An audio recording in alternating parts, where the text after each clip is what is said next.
How to get stars on Among Us. Hey everyone, welcome back to the channel. In this tutorial, I'm going to show you guys how you can easily get stars on Among Us. But before we get started, do not forget to hit the like button down below and subscribe to the channel. Now, let us jump right into the first thing you want to do is open up your Among Us and make sure that you are logged into your account. And once you're logged in, this will be your home page. On the left hand side of your screen, you'll have your options like Play, Inventory, Shop, News Account, and Settings. To get stars on Among Us, you'll have to visit its store first.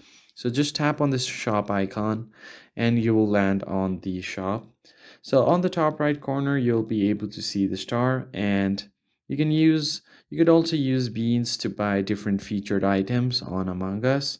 You could change your costume and get many more stuff. But if you want to get these kind of bundles, then you'll have to purchase some stars first and then spend it on these bundles. Click on this plus icon at the top right, and here you'll be able to see different bundles. So if you want to just get a bundle of 20 stars, you can just click right here. Click on this, and if it's saying purchasing item, you can just connect your card there and then simply purchase the item from there. And you can get your desired bundle from your Google Pay, or you could also use your PayPal to purchase the stars. And that's how you get stars on Among Us. I hope you found this tutorial helpful. I'll catch you guys on the next video.